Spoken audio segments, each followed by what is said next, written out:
ಈ ಆಮ್ಲಗಳು ಮತ್ತು ಪ್ರತ್ಯಾಮ್ಲಗಳು ಎಷ್ಟು ಪ್ರಬಲ ಅನ್ನೋದನ್ನು ನಾವು ತಿಳ್ಕೊಳ್ಳೋಕೆ ಒಂದು ಮಾನವನ್ನು ಬಳಸಿದ್ವಿ. ಆ ಮಾನದ ಹೆಸರು pH ಮಾನ ಅಂತ ಹೇಳ್ಬಿಟ್ಟು. ಈಗ ಈ ರೀತಿ ಆ pH ಮಾನದಿಂದ ಆಮ್ಲಗಳು ಪ್ರತ್ಯಾಮ್ಲಗಳು ಎಷ್ಟು ಪ್ರಬಲ ಎಷ್ಟು ದುರ್ಬಲ ಅನ್ನೋದನ್ನು ನಾವು ತಿಳ್ಕೊಂಡ್ವಿ. ಅದೇ ರೀತಿ ಈ pH ಅನ್ನೋದು ಎಲ್ಲೆಲ್ಲಿ ಅನ್ವಯ ಆಗುತ್ತೆ, pH ನ ಒಂದು ಪ್ರಾಮುಖ್ಯತೆಯನ್ನು ತಿಳ್ಕೊಳ್ತಾ ಹೋದ್ವಿ ನಾವು. ಈ ಮಾನವ ದೇಹದಲ್ಲಿ ಈ ಎಲ್ಲ ಕಾರ್ಯಗಳು ನಡೆಯುವಂಥದ್ದು ಯಾವ pH ವ್ಯಾಪ್ತಿಯಲ್ಲಿ ಅಂತ ನಾವು ತಿಳ್ಕೊಂಡ್ವಿ.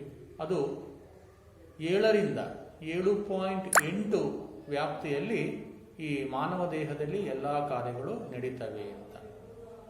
ಇದಕ್ಕಿಂತ ಕಡಿಮೆಯಾದರೆ ಮಾನವ ದೇಹದಲ್ಲಿ ನಡೆಯುವಂತಹ ಚಯಾಪಚಯ ಕ್ರಿಯೆಗಳ ಮೇಲೆ ಪರಿಣಾಮವನ್ನು ಬೀರಬಹುದು. ಇಷ್ಟೇ ವ್ಯಾಪ್ತಿಯಲ್ಲಿ ಎಲ್ಲ ಚಟುವಟಿಕೆಗಳು, ಎಲ್ಲ ಕಾರ್ಯಗಳು, ಯಾವ ಕಾರ್ಯಗಳು, ಜೀರ್ಣಕ್ರಿಯೆ ಆಗ್ಬೋದು, ಉಸಿರಾಟ ಆಗ್ಬೋದು, ರಕ್ತ ಪರಿಚಲನೆ ಆಗ್ಬೋದು, ಅಥವಾ ಶಕ್ತಿ ಬಿಡುಗಡೆ ಆಗ್ಬೋದು, ಇವೆಲ್ಲ ಚಯಾಪಚಯ ಕ್ರಿಯೆಗಳು ಮಾನವ ದೇಹದಲ್ಲಿ 7ರಿಂದ 7.8 pH ವ್ಯಾಪ್ತಿಯಲ್ಲಿ ನಡೀತಾ ಇರ್ತವಂತೆ. ಆಮೇಲೆ ಈ pH ವ್ಯಾಪ್ತಿ, ಮಳೆಯ ನೀರಿನ pH 5.6 ಆಗಿರುತ್ತೆ. ಮಳೆಯ ನೀರಿನ pH 5.6 ಆಗಿರುತ್ತೆ. ಅದಕ್ಕಿಂತ ಕಡಿಮೆ ಆದರೆ ಮಳೆ ನೀರು ಆಮ್ಲೀಯವಾಗುತ್ತೆ. ಇದನ್ನು ನಾವು ಆಮ್ಲ ಮಳೆ ಅಂತ ಕರಿತೀವಿ, ಆಸಿಡ್ ರೈನ್. ಆಸಿಡ್ ರೈನ್ ಅಥವಾ ಆಮ್ಲ ಮಳೆ ಆಗೋದು ಕೂಡ ಇನ್ನೊಂದು ಕಾರಣ ವಾಯು ಮಾಲಿನ್ಯದಿಂದ. ವಾಯು ಮಾಲಿನ್ಯ ಯಾವುದರಿಂದ? ಈ ಕಲ್ಲಿದ್ದಲನ್ನು ಸುಡೋದ್ರಿಂದ ಏನಾಗುತ್ತೆ? ಸಲ್ಫರ್ ಆಕ್ಸೈಡ್ಗಳು, ನೈಟ್ರೋಜನ್ ಆಕ್ಸೈಡ್ಗಳು ಮಳೆ ನೀರಿನೊಂದಿಗೆ ವಿಲೀನವಾಗಿ ಅವು ಆಮ್ಲಗಳಾಗುತ್ತವೆ. ನಂತರ ಅವು ಆಮ್ಲ ಮಳೆಯಾಗಿ ಭೂಮಿಗೆ ಸುರಿಯುತ್ತೆ. ಇದನ್ನು ನಾವು ಆಮ್ಲ ಮಳೆ ಅಂತ ಕರಿತೀವಿ. ಆ ಮಳೆ ನೀರಿನ pH ಏನಾದರೂ 5.6ಕ್ಕಿಂತ ಕಡಿಮೆ ಆದರೆ ನಾವು ಅದನ್ನು ಆಮ್ಲ ಮಳೆ ಅಂತ ಕರಿತೀವಿ. ಈ ಆಮ್ಲ ಮಳೆ ಏನಾದರೂ ಸಿಹಿ ನೀರನ್ನು ಸೇರಿದ್ರೆ ಅಥವಾ ಸಮುದ್ರವನ್ನು ಸೇರಿದ್ರೆ ನೀರು ಆಮ್ಲೀಯವಾಗುತ್ತೆ. ಆ ನೀರಿನ pH ಏನಾಗುತ್ತೆ? ಕಡಿಮೆ ಆಗುತ್ತೆ. ಇನ್ನು ಇದರಿಂದ ಅಲ್ಲಿ ವಾಸಿಸುವ ಜಲಚರಗಳು ಏನಾಗ್ತವೆ? ತೊಂದರೆಗೆ ಒಳಗಾಗ್ತವೆ. ಹಾಗಾಗಿ ಈ ನೀರಿನ pH 5.6ಕ್ಕಿಂತ ಕಡಿಮೆ ಆಗಬಾರದು. ಅದೇ ರೀತಿ ನಾವು ಇನ್ನೊಂದು ಅನ್ವಯವನ್ನು ತಗೊಂಡ್ರೆ ಮಣ್ಣಿನ pH ಬಹಳ ಮುಖ್ಯ. ಮಣ್ಣಿನ pH ಇಲ್ಲೂ ಕೂಡ ಅಷ್ಟೇ. ಮಣ್ಣಿನ pH 7 ಅದು ತಟಸ್ಥ ಮಣ್ಣು. 7ಕ್ಕಿಂತ ಕಡಿಮೆ ಆದರೆ ಅದು ಆಮ್ಲೀಯ ಮಣ್ಣು. 7ಕ್ಕಿಂತ ಜಾಸ್ತಿ ಆದರೆ ಅದು ಪ್ರತ್ಯಾಮ್ಲೀಯ ಮಣ್ಣು ಅಂತ ಕರಿತೀವಿ. ಈ ಆಮ್ಲೀಯ ಮಣ್ಣು ಅಂದರೆ ಏನಪ್ಪಾ ಅಂದರೆ ಇದರಲ್ಲಿ ಫಲವತ್ತತೆ ಕಮ್ಮಿ ಇರುತ್ತೆ, ಪೋಷಕಾಂಶಗಳು ಕಡಿಮೆ ಇರ್ತವೆ. ಅದೇ pH 7ಕ್ಕಿಂತ ಜಾಸ್ತಿ ಇದ್ರೆ ಮಣ್ಣು ಪ್ರತ್ಯಾಮ್ಲೀಯವಾಗಿರುತ್ತೆ, ಪೋಷಕಾಂಶಗಳು ಜಾಸ್ತಿ ಇರ್ತವೆ.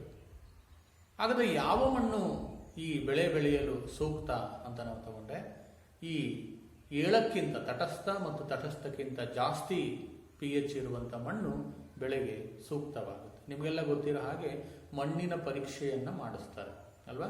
ಕೃಷಿ ಇಲಾಖೆಯಿಂದ ಮಣ್ಣಿನ ಪರೀಕ್ಷೆ ಮಾಡ್ಬೋದು. ನಿಮ್ಮ ತೋಟ ಅಥವಾ ಹೊಲದ ಮಣ್ಣು ಎಷ್ಟು pH ಹೊಂದಿದೆ ಅನ್ನೋದನ್ನು ಬೆಳೆ ಬೆಳೆಯೋದಕ್ಕಿಂತ ಮುಂಚೆ ತಗೊಂಡೋಗಿ ಮಾಡಿಸ್ಕೊಂಬಂದರೆ ನಾವು ಅದಕ್ಕೆ ಯಾವ ಗೊಬ್ಬರವನ್ನು ಕೊಡಬೇಕು, ಯಾವ ಬೆಳೆಯನ್ನು ಬೆಳೀಬಹುದು ಅನ್ನುವ ಒಂದು ಜ್ಞಾನ ರೈತನಿಗೆ ಸಿಗುತ್ತೆ. ಅವನು ಅದರ ಆಧಾರದ ಮೇಲೆ ಗೊಬ್ಬರವನ್ನು ಯಾವ ಗೊಬ್ಬರ ಸೇರಿಸ್ಬೋದು ಅಥವಾ ಯಾವ ಬೆಳೆ ಬೆಳಿಬೋದು ಅನ್ನೋದನ್ನು ಅವನು ತೀರ್ಮಾನ ಮಾಡ್ಬೋದು. ಹಾಗಾಗಿ ಮಣ್ಣಿನ pH ಕೂಡ ಬಹಳ ಮುಖ್ಯ. ಅದೇ ರೀತಿ ಮಣ್ಣಿನ pH ಆಮ್ಲೀಯವಾದರೆ ಆ ಮಣ್ಣಿನಲ್ಲಿ ವಾಸಿಸುವ ಜಲಚರಗಳಿಗೂ ತೊಂದರೆ, ಎರೆಹುಳುಗಳಿಗೆ ತೊಂದರೆ. ಈ ರೀತಿ ಅನೇಕ ಅನಾನುಕೂಲಗಳು, ತೊಂದರೆಗಳು ಈ pH ಮಣ್ಣಿನಲ್ಲಿ pH ಕಡಿಮೆ ಆಗೋದ್ರಿಂದ ಉಂಟಾಗುತ್ತೆ. ಅದೇ ರೀತಿ ನಮ್ಮ ದೇಹದಲ್ಲಿ ಜಠರದಲ್ಲಿ ಏನು ಆಮ್ಲೀಯತೆ ಅಂತ ನಾವು ಕರಿತೀವಿ. ಅಸಿಡಿಟಿ, ಆಮ್ಲೀಯತೆ ಆಗಿದೆ, ಅಸಿಡಿಟಿ ಆಗಿದೆ ಅಂತ ನಾವು ಹೇಳ್ತೀವಿ. ಏನು ಆಮ್ಲೀಯತೆ ಆಗಿದೆ, ಅಸಿಡಿಟಿ ಆಗಿದೆ ಅಂದರೆ ನಮ್ಮ ಜಠರದಲ್ಲಿ ಹೈಡ್ರೋಕ್ಲೋರಿಕ್ ಆಮ್ಲ ಉತ್ಪತ್ತಿ ಆಗುತ್ತೆ. ಯಾಕೆ ಹೈಡ್ರೋಕ್ಲೋರಿಕ್ ಆಮ್ಲ ಉತ್ಪತ್ತಿ ಆಗುತ್ತಪ್ಪ ಅಂದರೆ ಈ ಹೈಡ್ರೋಕ್ಲೋರಿಕ್ ಆಮ್ಲ ಏನು ಮಾಡುತ್ತೆ, ಜಠರದಲ್ಲಿ ಆಮ್ಲೀಯ ಸಮತೋಲನವನ್ನ ಮಾಡುವಂಥದ್ದು. ಎರಡನೇದಾಗಿ ನಾವು ತಿನ್ನಬಹುದಾದ ಆಹಾರದಲ್ಲಿರಬಹುದಾದಂತಹ ಏನು ಸೂಕ್ಷ್ಮ ಜೀವಿಗಳಿದೆ, ಆ ಸೂಕ್ಷ್ಮ ಜೀವಿಗಳನ್ನು ಕೊಲ್ಲಲು ಹೈಡ್ರೋಕ್ಲೋರಿಕ್ ಆಮ್ಲ ಏನಾಗುತ್ತೆ, ಸಹಾಯವನ್ನ ಮಾಡುತ್ತೆ. ಇಲ್ಲಿ ಹೆಚ್ಚಿನ ಹೈಡ್ರೋಕ್ಲೋರಿಕ್ ಆಮ್ಲ ಯಾವಾಗ ಉತ್ಪತ್ತಿಯಾಗುತ್ತೆ ಅಂದಾಗ ನಾವು ಅನಿಯಮಿತ ವೇಳೆಯಲ್ಲಿ ಆಹಾರವನ್ನ ಸೇವಿಸುವುದನ್ನ ರೂಢಿ ಮಾಡಿಕೊಂಡಾಗ ಈ ಅನಿಯಮಿತವಾಗಿ ಆ ವೇಳೆಯಲ್ಲಿ ಈ ಹೈಡ್ರೋಕ್ಲೋರಿಕ್ ಆಮ್ಲ ತನಗ್ತಾನಾಗಿ ಉತ್ಪತ್ತಿಯಾಗುತ್ತೆ. ಆ ಜಠರದಲ್ಲಿ ಹೈಡ್ರೋಕ್ಲೋರಿಕ್ ಆಮ್ಲ ಶೇಖರಣೆ ಆಗುವುದರಿಂದ ಆ ಜಠರದ ಒಳಗೋಡೆಯಲ್ಲಿನ ಜೀವಕೋಶಗಳನ್ನು ಅದು ನಾಶ ಮಾಡುತ್ತೆ. ಆಗ ನಮ್ಮಲ್ಲಿ ಆಮ್ಲೀಯತೆ ಅನ್ನೋದು ಉಂಟಾಗುತ್ತೆ, ಅಸಿಡಿಟಿ ಅನ್ನೋದು ಉಂಟಾಗುತ್ತೆ. ಆ ಅಸಿಡಿಟಿ ಉಂಟಾಗೋದ್ರಿಂದ ಏನಾಗುತ್ತೆ, ಹೊಟ್ಟೆ ನೋವು, ಇನ್ನಿತರ ತೊಂದರೆಗಳು ಕಾಣಿಸ್ಕೊಳ್ಬಹುದು. ನೋಡಿ, ಅವಾಗ ಪಿ ಎಚ್ ಏನಾಗಿದೆ, ಆಮ್ಲೀಯತೆ ಹೆಚ್ಚಾದಾಗ ಕಡಿಮೆ ಆಗಿದೆ ಅಂದರೆ 7ರಿಂದ 7.8 ಇರಬೇಕು, 7ಕ್ಕಿಂತ ಕಡಿಮೆ ಆಗುತ್ತೆ. ನಮ್ಮ ಜಠರದಲ್ಲಿನ ಪಿ ಎಚ್ 7ಕ್ಕಿಂತ ಕಡಿಮೆ ಆಗುತ್ತೆ. ಅದಕ್ಕೆ ಏನ್ ಮಾಡಬೇಕು, ಆಮ್ಲೀಯತೆ ಆಗಿದೆ, ಆಮ್ಲ ಹೆಚ್ಚು ಉತ್ಪತ್ತಿಯಾಗಿದೆ. ನಮಗೆಲ್ಲ ಗೊತ್ತೇ ಹಾಗೆ ಈ ಪಾಠದ ಪ್ರಾರಂಭದಲ್ಲಿ ನಾವು ನೋಡಿದ್ವಿ ಅಲ್ವಾ, ಏನನ್ನ ನಾವು ಕುಡಿಯೋದ್ರಿಂದ ಅಂದ್ರೆ ಆಮ್ಲ ಶಾಮಕ ಆಂಟಾಸಿಡ್ ಅಂತ ನಾವೇನು ಕರಿತೀವಿ, ಆಮ್ಲ ಶಾಮಕವನ್ನ ನಾವು ಸೇವಿಸೋದ್ರಿಂದ ಅದು ಏನ್ ಮಾಡುತ್ತೆ, ಈ ಹೆಚ್ಚುವರಿ ಆಮ್ಲವನ್ನ ತೆಗೆದುಹಾಕುತ್ತೆ. ಹಾಗಾಗಿ ನಾವು ಸೋಡಾ ಕುಡಿತೀವಿ. ಸೋಡಾದಲ್ಲಿ ಏನಿದೆ, ಅದರಲ್ಲಿ ಒಂದು ಪ್ರತ್ಯಾಮ್ಲ ಇದೆ ಅಲ್ವಾ. ಆ ಪ್ರತ್ಯಾಮ್ಲ ಏನ್ ಮಾಡುತ್ತೆ, ಆಮ್ಲವನ್ನ ಶಮನಗೊಳಿಸುತ್ತೆ. ಹಾಗಾಗಿ ನಾವು ಏನ್ ಮಾಡ್ತೀವಿ, ಈ ಪ್ರತ್ಯಾಮ್ಲವಿರುವಂತಹ ದ್ರಾವಣವನ್ನ ತಗೊಳ್ತೀವಿ. ನಾವು ಅದನ್ನ ಆಮ್ಲ ಶಾಮಕಗಳು ಅಂತ ನಾವು ಕರಿತೀವಿ. ನೋಡಿ, ಅಲ್ಲಿ ಆ ಪಿ ಎಚ್ ಬದಲಾವಣೆ ಆಗುತ್ತೆ. ಅದಕ್ಕೋಸ್ಕರ ಈ ಹೊಟ್ಟೆ ನೋವು, ಅಸಿಡಿಟಿ ಆಗುವಂಥದ್ದು, ಹೊಟ್ಟೆ ನೋವು ಕಾಣಿಸ್ಕೊಳ್ಳುವಂಥದ್ದು. ಆಗ ನಾವು ಸಾಮಾನ್ಯವಾಗಿ ಮನೆಯಲ್ಲಿ ಅಡಿಗೆ ಸೋಡಾ, ನಿಂಬೆಹಣ್ಣು, ಅದಕ್ಕೆ ಒಂದು ಚಿಟಿಕೆ ಉಪ್ಪು ಹಾಕೊಂಡು ಕುಡಿತೀವಿ. ಸ್ವಲ್ಪ ಸಮಯದ ನಂತರ ನಮಗೆ ರಿಲ್ಯಾಕ್ಸ್ ಸಿಗುತ್ತೆ. ನೋಡಿ ಅಲ್ಲಿ ಒಂದು ಅನ್ವಯ. ಇನ್ನೊಂದು ಅನ್ವಯಕ್ಕೆ ಬರೋಣ. ಏನು, ಈ ಪಿ ಎಚ್ 5.5ಕ್ಕಿಂತ ಕಡಿಮೆ ಆದಾಗ ಏನಾಗುತ್ತೆ, ನಮ್ಮ ಹಲ್ಲು ಸವಿತಾ ಬರುತ್ತೆ. ಗೊತ್ತೇ ಇದೆ ನಿಮಗೆ, ಏನು ಹಲ್ಲು ಎಷ್ಟು ಮುಖ್ಯ. ಹಲ್ಲಿಲ್ಲದೆ ನಾವು ಯಾವ ಆಹಾರವನ್ನ ಜಗಿಯಲು ಬರೋದಿಲ್ಲ ಅಲ್ವಾ. ಹಾಗಾಗಿ ಹಲ್ಲುಗಳು ಬಹಳ ಮುಖ್ಯ. ಹಲ್ಲುಗಳು ಗಟ್ಟಿಯಾಗಿವೆ ಅಂದ್ರೆ ಒಂದು ರೀತಿಯ ಮೂಳೆ, ಅದು ಅಂದ್ರೆ it is A type of bone ಅಲ್ವಾ. ಆದ್ರೂ ಅಲ್ಲಿ ಏನು ವಿಶೇಷ ಇದೆ ಹಲ್ಲಿಗೆ ಅಂದ್ರೆ, ಹಲ್ಲುಗಳನ್ನ ಒಂದು ರೀತಿಯ ಕೆಮಿಕಲ್ ಅಥವಾ ಒಂದು ರಾಸಾಯನಿಕ ವಸ್ತು ಆವರಿಸಿಕೊಂಡಿದೆ. ಆ ರಾಸಾಯನಿಕ ವಸ್ತುವನ್ನ ನಾವು ಎನಾಮಲ್ ಅಂತ ಕರೀತೀವಿ.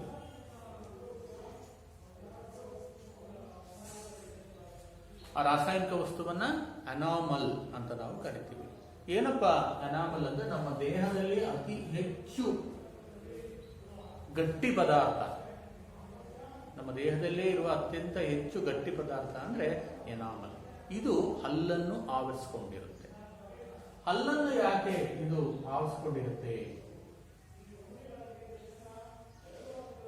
ಯಾಕೆ ಹಲ್ಲನ್ನು ಆವರಿಸಿಕೊಂಡಿರುತ್ತೆ ಅಂದಾಗ, ಬರೀ ಈ ಹಲ್ಲೊಂದಿದ್ರೆ ಸಾಲ, ಅದ್ರ ಮೇಲೆ ಎನಾಮಲ್ ಯಾಕೆ ಇರಬೇಕು ಅಂದಾಗ, ನಾವು ತಿನ್ನುವಂತಹ ಆಹಾರದಲ್ಲಿ ಆಮ್ಲಗಳು, ಪ್ರತ್ಯಾಮ್ಲಗಳು, ಲವಣಗಳು ಎಲ್ಲ ಇರ್ತವೆ ಅಲ್ವಾ.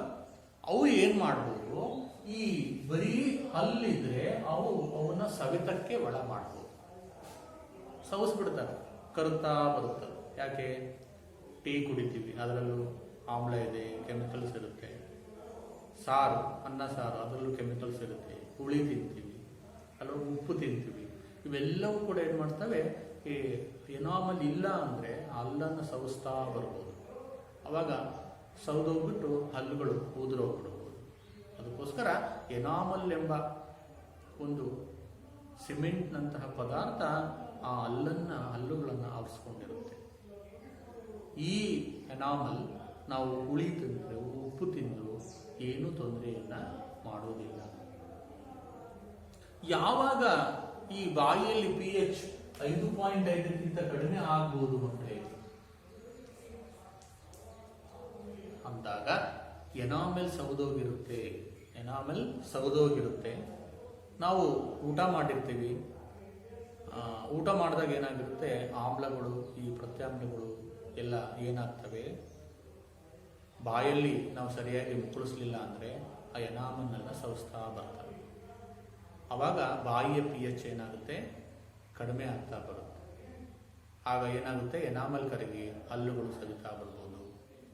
ಅದಕ್ಕೋಸ್ಕರ ನಾವು ಏನು ಆಹಾರ ತಿಂತೀವಿ, ತಿಂದ ಮೇಲೆ ನೀರಿನಲ್ಲಿ ಮುಕ್ಕಳಿಸಿ ನುಂಗಬೇಕು ಅಥವಾ ಉಗಿಬೇಕು.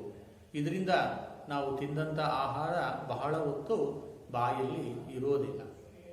ಕೆಲವರ ಅದನ್ನು ಸರಿಯಾಗಿ ನಾವು ಮುಕ್ಕಳಿಸಿ ನುಂಗಲಿಲ್ಲ ಅಂದರೆ ಆ ರೀತಿ ಆಗ್ಬೋದು. ಹಾಗಾಗಿ ಈ ಬಾಯಿಯಲ್ಲಿ pH 5.5ಕ್ಕಿಂತ ಕಡಿಮೆ ಆಗಬಾರ್ದು. ಕಡಿಮೆ ಆದರೆ ಅದು ಎನಾಮಲ್ಲನ್ನು ಸವಿಸುತ್ತೆ. ಎನಾಮಲ್ ಸವಿದ್ರೆ ಹಲ್ಲುಗಳು ಸವಿತವೆ ಮಕ್ಕಳೇ. ಹಾಗಾದ್ರೆ ಏನು ಮಾಡಬೇಕು, ಇದಕ್ಕೆ ಪರಿಹಾರವೇನು ಅಂದಾಗ, ಒಂದು, ನಾವು ಊಟ ಮಾಡಿದ ಅಥವಾ ಆಹಾರ ತಿಂದ ನಂತರ ನೀರಿನಿಂದ ಬಾಯನ್ನು ಮುಕ್ಕಳಿಸ್ಕೋಬೇಕು. ಬೆಳಿಗ್ಗೆ ಎದ್ದ ತಕ್ಷಣ ನಾವು ಹಲ್ಲನ್ನು ಟೂತ್ ಬ್ರಷ್ ಮತ್ತು ಟೂತ್ ಪೇಸ್ಟ್ನಲ್ಲಿ ಉಜ್ಜಬೇಕು. ಯಾಕೆ ಅಂದಾಗ, ಟೂತ್ ಪೇಸ್ಟ್ ಯಾಕೆ ಬಳಸ್ತೀವಪ್ಪ ಅಂದರೆ ಇದು ಪ್ರತ್ಯಾಮ್ಲ. ಏನಾದರೂ ಆಮ್ಲೀಯವಾಗಿದ್ದರೆ ಬಾಯಲ್ಲಿ ಅದು ಏನೋ ಶಮನಗೊಳಿಸುತ್ತೆ. ಹಾಗಾಗಿ ನಾವು ಟೂತ್ ಪೇಸ್ಟನ್ನು ಬಳಸಿಬಿಟ್ಟು ಆಮ್ಲೀಯವನ್ನು ಶಮನಗೊಳಿಸ್ತೀವಿ ಬೆಳಿಗ್ಗೆ. ಹೀಗೆ ನೋಡಿ, ಇಲ್ಲಿ ಅನ್ವಯ ನೋಡಿ, ಬಾಯಿಯಲ್ಲಿ pH ಕಡಿಮೆ ಆದರೆ ಈ ರೀತಿ ತೊಂದರೆ ಆಗುತ್ತೆ ಅಲ್ವಾ. ಅದೇ ರೀತಿ ನೀವು ಇನ್ನೊಂದು ನೋಡ್ಬೋದು, ಎಲ್ಲಿ ಅಂದಾಗ ತುರಿಕೆ ಗಿಡ ಅಂತ ನೀವು ನೋಡಿರ್ತೀರಿ ಅಲ್ವಾ. ತುರಿಕೆ ಗಿಡ ಅಂತ ಬೆಳೆಸ್ತೀವಿ.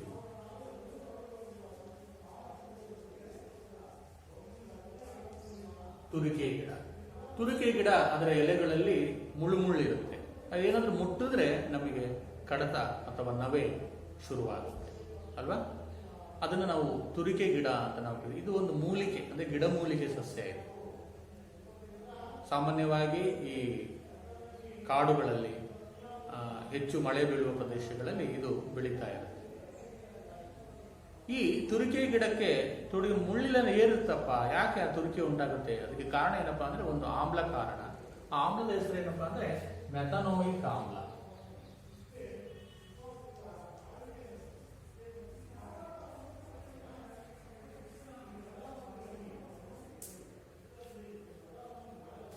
ಆಮ್ಲ ಯಾವುದು? ಮೆಥನೋಯಿಕ್ ಆಮ್ಲ. ಆ ಮೆಥನೋಯಿಕ್ ಆಮ್ಲ ಆ ಎಲೆಗಳ ಮುಳ್ಳಿನಲ್ಲಿ ಇರೋದ್ರಿಂದ ಏನಾಗುತ್ತೆ, ನವೆ ಉಂಟಾಗುತ್ತೆ ನಮಗೆ ಅಲ್ವಾ. ನೋಡಿ, ಈ ತುರಿಕೆ ಗಿಡ ಅದರಲ್ಲಿ ಒಂದು ಆಮ್ಲ ಇರುತ್ತೆ, ಮೆಥನೋಯಿಕ್ ಆಮ್ಲ. ಆ ಮೆಥನೋಯಿಕ್ ಆಮ್ಲದಿಂದ ತುರಿಕೆ. ಏನು ಮಾಡ್ಬೋದು ತುರಿಕೆ ಗಿಡಕ್ಕೆ ಅಂದಾಗ, ಮನೆಯಲ್ಲಿ ಸೋಡಾ ಪುಡಿ ಏನಿರುತ್ತೆ ಆ ಸೋಡಾ ಪುಡಿಯನ್ನು ಹಚ್ಚಿದ್ರೆ ಆ ತುರಿಕೆ ನವೆ ಕಡಿಮೆ ಆಗುತ್ತೆ. ನೋಡಿ, ಯಾಕೆ ಅಲ್ಲಿ ಹಚ್ಚುತ್ತಾರೆ? ಇದೆಲ್ಲ ಆಮ್ಲ ಇರುತ್ತೆ, ಅದು ಪ್ರತ್ಯಾಮ್ಲ. ಏನ್ ಮಾಡುತ್ತೆ? ಆಮ್ಲವನ್ನ ಪ್ರತ್ಯಾಮ್ಲ ಶಮನಗೊಳಿಸುತ್ತೆ, ತಟಸ್ಥೀಕರಣ ಉಂಟಾಗುತ್ತೆ.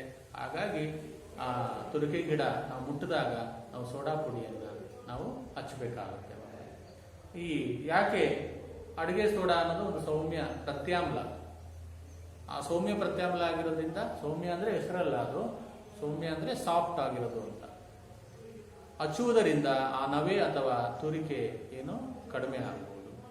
ಅಕಸ್ಮಾತ್ ನೀವು ಟ್ರೆಕ್ಕಿಂಗ್ ಹೋದಾಗ ತುರಿಕೆ ಗಿಡವನ್ನು ಮುಟ್ಟಿದಾಗ ಅಲ್ಲಿ ಎಲ್ಲಿ ಸೋಡಾ ಪುಡಿ ತರ್ತೀರಿ, ತರಕಾಗೋದಿಲ್ಲ.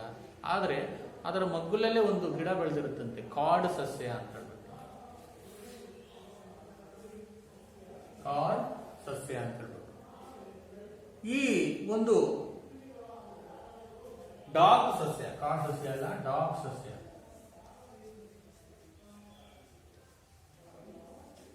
ತುರಿಕೆ ಗಿಡ ಮತ್ತು ಡಾಗ್ ಸಸ್ಯಕ್ಕೆ ಏನಪ್ಪಾ ಸಂಬಂಧ ಅಂದ್ರೆ, ಇದು ಆಮ್ಲವನ್ನ ಹೊಂದಿರುತ್ತೆ, ಇದು ಪ್ರತ್ಯಾಮ್ಲವನ್ನ ಹೊಂದಿರುತ್ತೆ.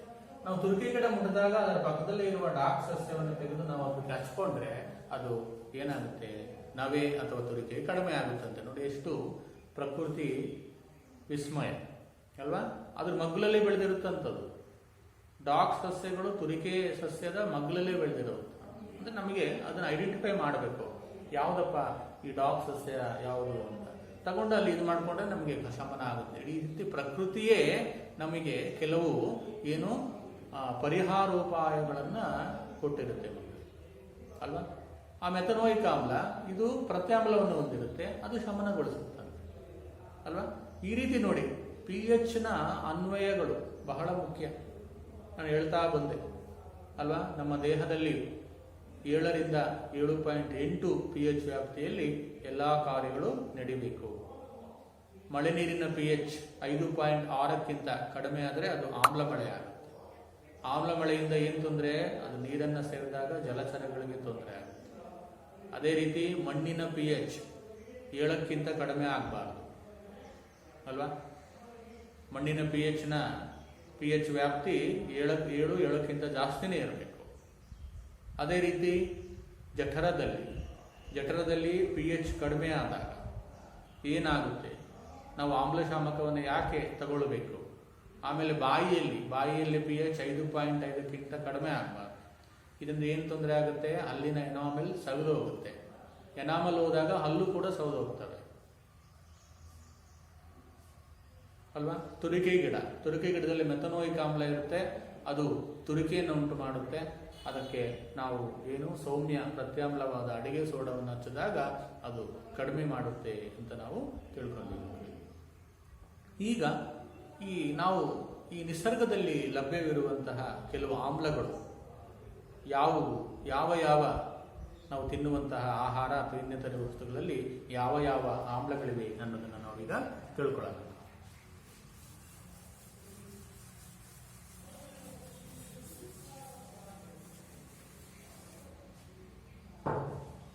ನೈಸರ್ಗಿಕವಾಗಿ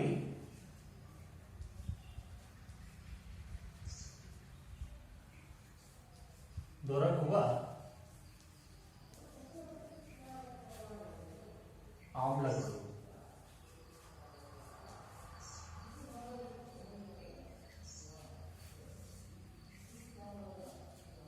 ನೈಸರ್ಗಿಕವಾಗಿ ದೊರಕುವ ಆಮ್ಲಗಳು ನಾವು ನೋಡ್ತಾ ಹೋಗೋಣ.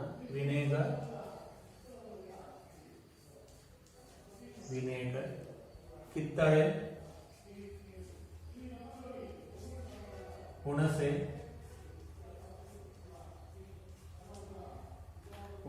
ಟೊಮ್ಯಾಟೊ,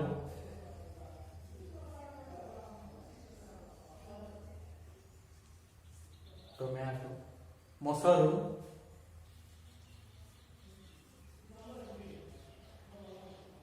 ಲಿಂಬೆ, ಇರುವೆ ಕಡಿತ,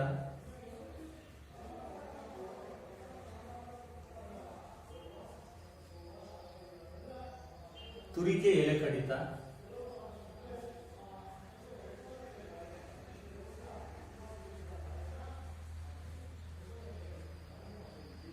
ವಿನೇಗರ್ ಯಾವ ಆಮ್ಲ ಇರುತ್ತೆ? ಅಸೆಟಿಕ್ ಆಮ್ಲ.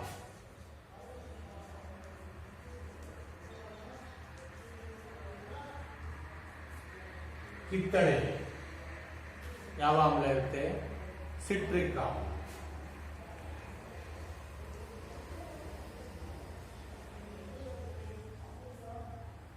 ಹುಣಸೆ ಟಾರ್ಟಾರಿಕ್ ಆಮ್ಲ.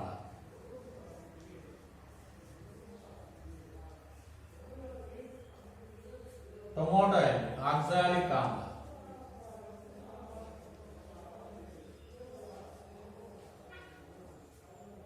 ಮೊಸರಿನಲ್ಲಿ ಗೊತ್ತೇ ಇದೆ ಲ್ಯಾಕ್ಟಿಕ್ ಆಮ್ಲ.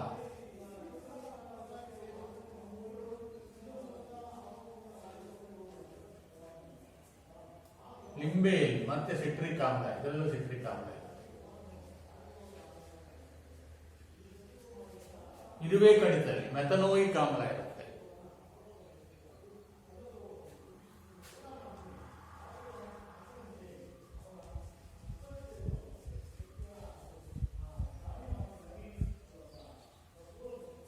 ತುರಿಕೆ ಎಲೆ ಕಡಿತ ಹೇಳದಂತೆ ಇದರಲ್ಲೂ ಕೂಡ ಮೆಥನೋಯಿಕ್ ಆಮ್ಲ ಇದೆ.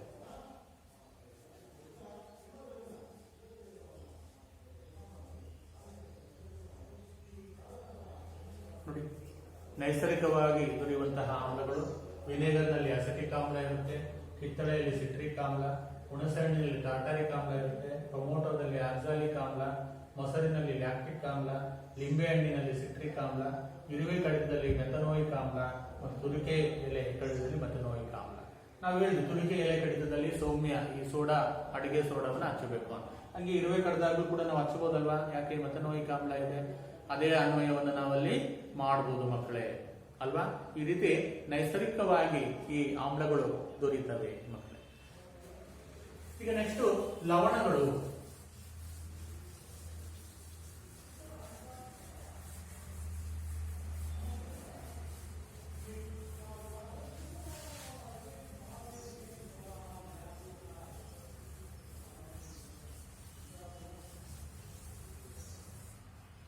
ಸಾಲ್ಟ್ಸ್ ಅಂತ ನಾವು ಕರಿತೀವಿ ಮಕ್ಕಳೇ. ಲವಣಗಳು ಅಂದ್ರೆ ಏನು ತಿಳ್ಕೊಳ್ಳೋಣ. ನಾವು ಇಲ್ಲಿವರೆಗೂ ಆಮ್ಲಗಳು, ಪ್ರತ್ಯಾಮ್ಲಗಳು, ಈಗ ಲವಣಗಳು ಅಂದ್ರೆ ವಾಟ್ ಆರ್ ಸಾಲ್ಟ್ಸ್. ಸಾಲ್ಟ್ಸ್ ಅಂತ ನಾವು, ಸಾಲ್ಟ್ ಅಂದ್ರೆ ಬರೀ ನಮಗೆ ನೆನಪಿಗೆ ಬರೋದು ಯಾವುದಪ್ಪ ಅಂದ್ರೆ ಮುಖ್ಯವಾಗಿ ಬರೀ ಉಪ್ಪು ಅಂತ ನಾವು ಹೇಳ್ತೀವಿ. ಆದರೆ ಬರೀ ಉಪ್ಪೊಂದೇ ಸಾಲ್ಟ್ ಆಗಿರೋದಿಲ್ಲ. ಆ ಉಪ್ಪನ್ನು ನಾವು ಟೇಬಲ್ ಸಾಲ್ಟ್ ಅಂತ ನಾವು ಕರಿತೀವಿ, ಅಥವಾ ಅಡುಗೆ ಮಾಡಲು ಬಳಸುವಂತಹ ಸಾಲ್ಟ್ ಅಂತ ನಾವು ಕರಿತೀವಿ. ಬೇರೆ ಬೇರೆ ನಾವು ನೋಡಿದ್ವಿ ಈ ರಾಸಾಯನಿಕ ಕ್ರಿಯೆಗಳನ್ನು. ಆಮ್ಲಗಳು ಲೋಹಗಳೊಂದಿಗೆ, ಪ್ರತ್ಯಾಮ್ಲಗಳೊಂದಿಗೆ, ಆಮ್ಲಗಳು ಲೋಹಗಳೊಂದಿಗೆ, ಅದೇ ರೀತಿ ಪ್ರತ್ಯಾಮ್ಲಗಳು ಲೋಹಗಳೊಂದಿಗೆ ವರ್ತಿಸಿದಾಗ ಲವಣಗಳು ಉಂಟು ಮಾಡ್ತವೆ ಅಲ್ವಾ. ಅದೇ ರೀತಿ ನಾವು ನೋಡಿದ್ವಿ ಆಮ್ಲ ಮತ್ತು ಪ್ರತ್ಯಾಮ್ಲಗಳು ಪರಸ್ಪರ ವರ್ತಿಸಿ ಲವಣಗಳನ್ನು ಉಂಟು ಮಾಡ್ತವೆ. ಅದೇ ರೀತಿ ಲೋಹೀಯ ಆಕ್ಸೈಡ್ಗಳು ಆಮ್ಲಗಳೊಂದಿಗೆ ವರ್ತಿಸಿ ಲವಣಗಳನ್ನು ಉಂಟು ಮಾಡ್ತವೆ. ಅಲೋಹೀಯ ಆಕ್ಸೈಡ್ಗಳು ವರ್ತಿಸಿ ಪ್ರತ್ಯಾಮ್ಲಗಳೊಂದಿಗೆ ವರ್ತಿಸಿ ಲವಣಗಳನ್ನು ಉಂಟು ಮಾಡ್ತವೆ ಅಲ್ವಾ. ಲೋಹೀಯ ಆಕ್ಸೈಡ್ಗಳು ಮತ್ತು ಪ್ರತ್ಯಾಮ್ಲೀಯ ಆಕ್ಸೈಡ್ಗಳು ವರ್ತಿಸಿದಾಗ, ಆಮ್ಲ ಮತ್ತು ಪ್ರತ್ಯಾಮ್ಲಗಳೊಂದಿಗೆ ವರ್ತಿಸಿದಾಗ ಲವಣಗಳನ್ನು ಉಂಟು ಮಾಡ್ತವೆ ಅಲ್ವಾ. ಅದರಲ್ಲಿ ಬಹಳ ಮುಖ್ಯವಾದಂತಹ ಲವಣ ಯಾವುದಪ್ಪ ಅಂದರೆ ಸೋಡಿಯಂ ಕ್ಲೋರೈಡ್ ಅಲ್ವಾ. ಏನು ಉಪ್ಪು, ಅಡಿಗೆ ಉಪ್ಪು ಒಂದು ಲವಣ, ಅಡಿಗೆ ಉಪ್ಪು. ಇದರ ರಾಸಾಯನಿಕ ಹೆಸರು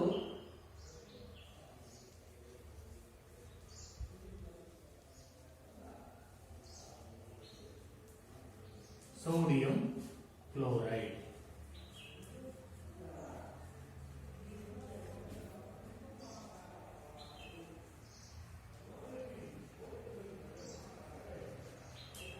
ರಾಸಾಯನಿಕ ಹೆಸರು ಸೋಡಿಯಂ ಕ್ಲೋರೈಡ್. ಸೂತ್ರ, ರಾಸಾಯನಿಕ ಸೂತ್ರ ಅಥವಾ ಅಣುಸೂತ್ರ NaCl. ಇದು ಒಂದು ಅಯಾನಿಕ್ ಸಂಯುಕ್ತ. ಅಡಿಗೆ ಉಪ್ಪು ಒಂದು ಅಯಾನಿಕ್ ಸಂಯುಕ್ತ. ಯಾಕಪ್ಪ ಅಂದ್ರೆ ಇದು ಎರಡು ಅಯಾನುಗಳಿದೆ, ಒಂದು ಸೋಡಿಯಂ ಅಯಾನು, ಇನ್ನೊಂದು ಕ್ಲೋರೈಡ್ ಅಯಾನುಗಳು ಅಲ್ವಾ. ಇದನ್ನ ಹೇಗೆ ತಯಾರಿಸ್ತಾರೆ, ಸೋಡಿಯಂ ಕ್ಲೋರೈಡ್ ಹೇಗೆನ್ನ ಪ್ರಯೋಗಾಲಯದಲ್ಲಿ ಹೇಗೆ ತಯಾರಿಸಬಹುದು? ಹೈಡ್ರೋಕ್ಲೋರಿಕ್ ಆಮ್ಲ ಮತ್ತು ಸೋಡಿಯಂ ಹೈಡ್ರಾಕ್ಸೈಡ್ಗಳ ಸಂಯೋಗದಿಂದ ಈ ಸೋಡಿಯಂ ಕ್ಲೋರೈಡ್ ಉಂಟಾಗುತ್ತೆ ಅಂತ ನಮಗೆ ಗೊತ್ತು. ಈ ಅಡಿಗೆ ಉಪ್ಪು ಇಲ್ಲ ಅಂದ್ರೆ ರುಚಿ, ಆಹಾರದ ರುಚಿ ಬರೋದಿಲ್ಲ. ಉಪ್ಪನ್ನ ನಾವು ಎಲ್ಲ ರೀತಿಯ ಆಹಾರಗಳಿಗೂ ಸೇರಿಸಲೇಬೇಕು. ಇದು ರುಚಿಯನ್ನು ಹೆಚ್ಚಿಸುತ್ತದೆ. ನಮ್ಮ ದೇಹದಲ್ಲೂ ಕೂಡ ಈ ಉಪ್ಪಿನ ಅಗತ್ಯ ಇರುತ್ತೆ. ಯಾಕಂದ್ರೆ ಕೆಲವು ಚಯಾಪಚಯ ಕ್ರಿಯೆಗಳು ಈ ಸೋಡಿಯಂ ಅಯಾನುಗಳ ಸಮ್ಮುಖದಲ್ಲಿ ನಡೆಯೋದ್ರಿಂದ ನಮಗೆ, ಈ ಕ್ಲೋರೈಡ್ ಅಯಾನುಗಳ ಸಮ್ಮುಖದಲ್ಲಿ ನಡೆಯೋದ್ರಿಂದ ನಮಗೆ ಉಪ್ಪು ಬೇಕೇ ಬೇಕು. ಅದು ರುಚಿಯನ್ನು ಹೆಚ್ಚಿಸುತ್ತದೆ. ಉಪ್ಪಿಲ್ಲದ ಆಹಾರವನ್ನು ತಿನ್ನೋದಕ್ಕೆ ನಮಗೆ ರುಚಿಸೋದಿಲ್ಲ ಅನ್ನೋದು ಗೊತ್ತು ನಮಗೆ. ಅದೇ ರೀತಿ ಉಪ್ಪು ಈ ನಮ್ಮ ಭಾರತದ ಸ್ವಾತಂತ್ರ್ಯ ಸಂಗ್ರಾಮದ ಒಂದು ದ್ಯೋತಕ ಅಂತಲೂ ಕರೀಬಹುದು. ಯಾಕಂದ್ರೆ ದಂಡಿ ಸತ್ಯಾಗ್ರಹ ಅಂತ ನಾವೇನು ಕರಿತೀವಿ ಹಿಸ್ಟ್ರಿಯಲ್ಲಿ, ಅದು ನಮ್ಮ ಮಹಾತ್ಮ ಗಾಂಧೀಜಿಯವರು ಪ್ರಾರಂಭಿಸಿದಂತಹ ಮೊದಲ ಸತ್ಯಾಗ್ರಹ. ಆ ಸತ್ಯಾಗ್ರಹದಲ್ಲಿ, ದಂಡಿ ಸತ್ಯಾಗ್ರಹ ಅಂದ್ರೆ ಗೊತ್ತೇ ಇದೆ ನಿಮಗೆ ಇತಿಹಾಸದಲ್ಲಿ, ಈ ಉಪ್ಪಿನ ಮೇಲೆ ಬ್ರಿಟಿಷರು ಟ್ಯಾಕ್ಸ್ ಅನ್ನು ಹಾಕಿದರು. ಅದು ಸಮುದ್ರದಲ್ಲಿ ಸಿಗುವಂತಹ ಏರಳವಾದ ಉಪ್ಪಿಗೆ ಭಾರತೀಯರು ಯಾಕೆ ಟ್ಯಾಕ್ಸ್ ಅನ್ನು ಕಟ್ಟಬೇಕು ಅನ್ನೋ ಕಾರಣಕ್ಕೆ ಅವರು ದಂಡಿ ಸತ್ಯಾಗ್ರಹವನ್ನ ಶುರು ಮಾಡಿದರು. ಅದು ಈ ಇನ್ನುಳಿದ ಸತ್ಯಾಗ್ರಹಗಳನ್ನು ಮಾಡೋದಕ್ಕೆ ಅದು ಪ್ರೇರಣೆ ಆಗುತ್ತೆ ಮಕ್ಕಳು. ಆ ಒಂದು ಸತ್ಯಾಗ್ರಹಗಳನ್ನು ಮಾಡಿ ನಮಗೆ ಸ್ವಾತಂತ್ರ್ಯ ತಂದುಕೊಡು. ಹಾಗಾಗಿ ಉಪ್ಪು ಒಂದು ಬಹಳ ವಿಶೇಷ ವಸ್ತು ಅನಿಸುತ್ತೆ ನಮ್ಮ ಭಾರತದಲ್ಲಿ. ಹಾಗೆ ಅಡುಗೆಗೆ ರುಚಿಯನ್ನು ಕೊಡುವಂಥದ್ದು ಉಪ್ಪು ಅಂತ ನಾವು ಕರಿತೀವಿ. ಅದರಲ್ಲಿ ನಾವು ಹೇಳ್ತೀವಿ ಕಲ್ಲುಪ್ಪು ಅಂತ ನಾವು ಕರಿತೀವಿ, ನೋಡಿದ್ದೀವಿ ಕಲ್ಲುಪ್ಪು ಅಂತ. ಅದೇ ರೀತಿ ಈ ಬ್ಲಾಕ್ ಸಾಲ್ಟ್ ಅಂತ ಬರುತ್ತೆ, ಕಪ್ಪು ಉಪ್ಪು ಅಂತ ಕರಿತೀವಿ. ಈ ಆದಿಜೀವಿ ಸಮುದ್ರಗಳಲ್ಲಿ ಜೀವಿಗಳಿಂದ ಏನಾಗಿರುತ್ತೆ, ಕಲ್ಲು ಅಂದರೆ ಕಪ್ಪು ಉಪ್ಪು ಬ್ಲಾಕ್ ಸಾಲ್ಟ್ ತಯಾರಾಗಿರುತ್ತಂತೆ. ಅದನ್ನ ಗಣಿಗಾರಿಕೆ ಮೂಲಕ ತೆಗಿತಾರೆ. ಎಲ್ಲಿ ಬಳಸ್ಬೋದು ಕಪ್ಪು ಉಪ್ಪನ್ನ? ನಾವು ನೋಡಿದ್ರು ಪಾನಿಪುರಿಯಲ್ಲಿ ಸ್ಮೆಲ್ ಬರ್ತಾ ಇರುತ್ತೆ, ಆ ಉಪ್ಪಿನ ಒಂದು ಸ್ಮೆಲ್ ಬರ್ತಾ ಇರುತ್ತೆ. ಅದು ಕಪ್ಪು ಉಪ್ಪು ಅಂತ ನಾವು ಬ್ಲಾಕ್ ಸಾಲ್ಟ್ ಅಂತ ನಾವು ಕರಿತೀವಿ. ಅದು ನಾವು ಅಡುಗೆಗೆ ಉಪಯೋಗಿಸೋದಿಲ್ಲ, ಆದರೆ ಈ ಪಾನಿಪುರಿಯಂತಹ ಕೆಲವು ತಿಂಡಿಗಳಿಗೆ ನಾವು ಅದನ್ನು ಉಪಯೋಗಿಸ್ತೀವಿ. ಈ ನ್ಯಾಚುರಲ್ ಆಗಿ ಸಿಗುವಂತಹ ಒಂದು ಉಪ್ಪಿನ ಬಣ್ಣ ಕಂದು ಬಣ್ಣ ಇರುತ್ತೆ. ಯಾಕಂದರೆ ಹಲವಾರು ಲವಣಗಳು ಸಮುದ್ರದಲ್ಲಿರ್ತವೆ, ಅದರಲ್ಲಿ ಸೋಡಿಯಂ ಕ್ಲೋರೈಡು ಕೂಡ ಒಂದಾಗಿರುತ್ತೆ. ಹಾಗಾಗಿ ಎಲ್ಲ ಲವಣಗಳು ಇರೋದ್ರಿಂದ ಅದರ ಬಣ್ಣ ಕಂದಾಗಿರುತ್ತೆ. ಅದನ್ನು ಸ್ವಚ್ಛಗೊಳಿಸಿ ಏನು ಮಾಡ್ತಾರೆ, ಉಪ್ಪನ್ನು ತಯಾರು ಮಾಡ್ತಾರೆ. ಅದರಲ್ಲೂ ಈಗ ಬಹಳ ಪುಡಿ ಪುಡಿಯಾಗಿ ನಯವಾಗಿ ಉದುರು ಉಪ್ಪು ಅಂತ ಜಾಹೀರಾತುಗಳನ್ನು ನಾವು ನೋಡಿದ್ದೀವಿ ಅಲ್ವಾ. ಆಮೇಲೆ ಅಯೋಡಿನ್ ಅಂಶ ಎಕ್ಸ್ಟ್ರಾ ಸೇರಿಸುವಂಥ ಉಪ್ಪುಗಳಿದ್ದಾವೆ. ಉಪ್ಪಿನಲ್ಲಿ ಅಯೋಡಿನ್ ಇರಬೇಕು ಅಂತ ನಾವು ಹೇಳ್ತೀವಿ. ಯಾಕೆ? ಅಯೋಡಿನ್ನು ನಮ್ಮ ಮಗುವಿನ ಬೆಳವಣಿಗೆಗೆ, ಅಂದರೆ ಮೆದುಳಿನ ಬೆಳವಣಿಗೆಗೆ, ನಮ್ಮ ಮೆದುಳಿನ ಬೆಳವಣಿಗೆಗೆ ಬಹಳ ಮುಖ್ಯ ಅಂತ ನಮಗೆಲ್ಲ ಗೊತ್ತೇ ಇದೆ. ಹಾಗಾಗಿ ಉಪ್ಪು ಬಹಳ ವಿಶೇಷವಾದಂತಹ ವಸ್ತು ಅಂತ ಕರಿತೀವಿ. ಇದೇ ಉಪ್ಪಿನಿಂದ ನಾವು ಸೋಡಿಯಂ ಹೈಡ್ರಾಕ್ಸೈಡ್, ಅದೇ ರೀತಿ ಸೋಡಿಯಂ ಕಾರ್ಬೊನೇಟ್, ಅದೇ ರೀತಿ ಸೋಡಿಯಂ ಬೈಕಾರ್ಬೊನೇಟ್, ಆಮೇಲೆ ಚೆಲುವೆ ಪುಡಿ, ಇಂಥವನ್ನೆಲ್ಲ ತಯಾರಿಸ್ಬೋದು. ಇದು ಒಂದು ಕಚ್ಚಾ ವಸ್ತು, ಮೂಲ ಸಾಮಗ್ರಿ. ಉಪ್ಪು ಅನ್ನೋದು ಒಂದು ಮೂಲ ಸಾಮಗ್ರಿ. ಯಾಕೆ ಇದು ಒಂದು ಮೂಲ ಸಾಮಗ್ರಿ ಅಂದರೆ ಇದರಿಂದ ನಾವು ಸೋಡಿಯಂ ಹೈಡ್ರಾಕ್ಸೈಡ್ ತಯಾರು ಮಾಡ್ಬೋದು, ಅಡುಗೆ ಸೋಡಾವನ್ನು ತಯಾರು ಮಾಡ್ಬೋದು, ಬಟ್ಟೆ ಸೋಡಾ ಅಥವಾ ವಾಷಿಂಗ್ ಸೋಡಾವನ್ನು ತಯಾರು ಮಾಡ್ಬೋದು, ಚೆಲುವೆ ಪುಡಿಯನ್ನು ತಯಾರು ಮಾಡ್ಬೋದು ಈ ಸೋಡಿಯಂ. ಹಾಗಾಗಿ ಇದು ಒಂದು ಮೂಲ ಸಾಮಗ್ರಿ. ಉಪ್ಪು ಅನ್ನೋದು ಒಂದು ಮೂಲ ಸಾಮಗ್ರಿ. ಮಕ್ಕಳು, ಈ ಉಪ್ಪು ಹೇಗೆ ನಾವು ಪ್ರಯೋಗಾಲಯದಲ್ಲಿ ತಯಾರು ಮಾಡ್ಬೋದಪ್ಪ ಅಂದರೆ ಈ ಹೈಡ್ರೋಕ್ಲೋರಿಕ್ ಆಮ್ಲ ಮತ್ತು ಸೋಡಿಯಂ ಹೈಡ್ರಾಕ್ಸೈಡ್ ದ್ರಾವಣಗಳ ಸಂಯೋಗದಿಂದ ಉಪ್ಪು ಪ್ರಯೋಗಾಲಯದಲ್ಲಿ ನಾವು ತಯಾರು ಮಾಡಬಹುದು ಮಕ್ಕಳೇ. ಇಷ್ಟನ್ನು ನಾವು ತಿಳ್ಕೊಂಡು, ಹಾಗಾದರೆ ಈ ಉಪ್ಪು ಯಾವುದಕ್ಕೆ ಮೂಲ ಸಾಮಗ್ರಿಗಳಾಗಿವೆ? ಸೋಡಿಯಂ ಹೈಡ್ರಾಕ್ಸೈಡ್, ವಾಷಿಂಗ್ ಸೋಡಾ, ಅಡುಗೆ ಸೋಡಾ, ಚೆಲುವೆ ಪುಡಿ ಇತ್ಯಾದಿಗಳಿಗೆ ಇದು ಮೂಲ ಸಾಮಗ್ರಿಯಾಗಿದೆ. ಹಾಗಾದರೆ ಈ ಉಪ್ಪಿನಿಂದ ಸೋಡಿಯಂ ಹೈಡ್ರಾಕ್ಸೈಡ್ ಅನ್ನು ಹೇಗೆ ತಯಾರಿಸಬಹುದು ಅಂತ ನಾವು ನೋಡೋಣ.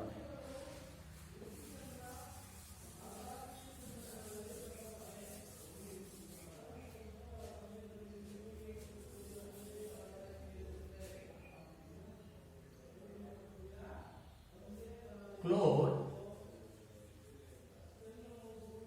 ಆಲ್ಕಲಿ ವಿಧಾನದಿಂದ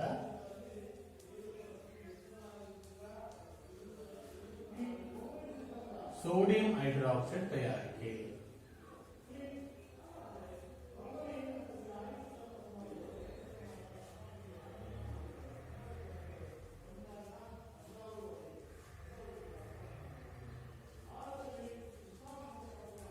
ಸೋಡಿಯಂ ಹೈಡ್ರಾಕ್ಸೈಡ್. ಸೋಡಿಯಂ ಹೈಡ್ರಾಕ್ಸೈಡ್ ಅಣು ಸೂತ್ರ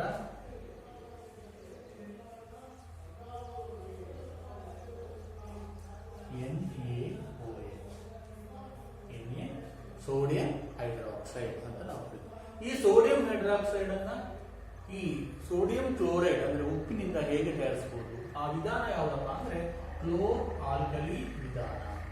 ಕ್ಲೋರ್ ಆಲ್ಕಲಿ ವಿಧಾನದಿಂದ ಈ ಸೋಡಿಯಂ ಹೈಡ್ರಾಕ್ಸೈಡ್ ಅನ್ನ ತಯಾರು ಮಾಡಬಹುದು. ಇಲ್ಲಿ ಏನಪ್ಪಾ ಅಂದ್ರೆ ಈ ಬ್ರೈನ್ ದ್ರಾವಣ ಅಂತ ಇರುತ್ತೆ. ಬ್ರೈನ್ ದ್ರಾವಣ ಅಂದ್ರೆ ಏನಪ್ಪಾ ಅಂದ್ರೆ ಈ ಸೋಡಿಯಂ ಕ್ಲೋರೈಡ್ ದ್ರಾವಣವನ್ನೇ ಬ್ರೈನ್ ದ್ರಾವಣ ಅಂತ ಕರೀತಾರೆ. ಸೋಡಿಯಂ ಕ್ಲೋರೈಡ್ ದ್ರಾವಣವನ್ನ ಬ್ರೈನ್ ದ್ರಾವಣ ಅಂತ ಕರೀತೀವಿ. ಈ ಬ್ರೈನ್ ದ್ರಾವಣದ ಮೂಲಕ ವಿದ್ಯುತ್ ಪ್ರವಾಹವನ್ನ ಹರಿಸಿದಾಗ ಸೋಡಿಯಂ ಹೈಡ್ರಾಕ್ಸೈಡ್ ಉಂಟಾಗುತ್ತದೆ. ಸೋಡಿಯಂ ಹೈಡ್ರಾಕ್ಸೈಡ್ ಉಂಟಾಗುತ್ತದೆ. ನೋಡಿ ಹೇಗೆ ಅಂದಾಗ ಒಂದು ಚಿತ್ರವನ್ನ ಬರೆಯೋದಾದ್ರೆ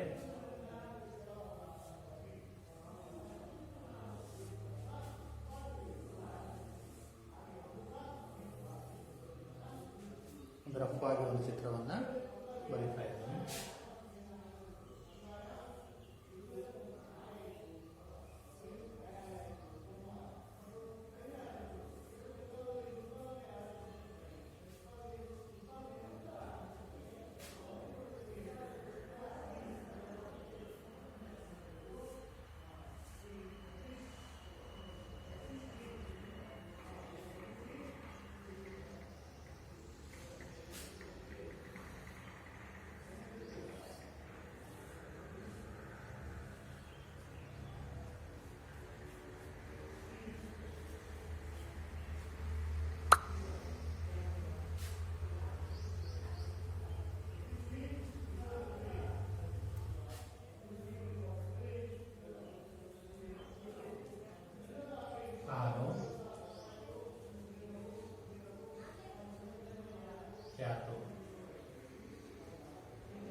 ಒಳಗೊಂಡಿರುವ ಬ್ರೈನ್, ಇಲ್ಲಿಂದ ಬ್ರೈನ್ ದ್ರಾವಣವನ್ನು ಒಳಗಾಗಬೇಕು.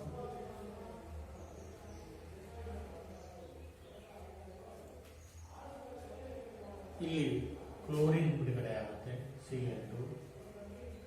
ಇಲ್ಲಿ ಹೈಡ್ರೋಜನ್ ಬಿಡುಗಡೆ ಆಗುತ್ತೆ, H2 ಬಿಡುಗಡೆ ಆಗುತ್ತೆ.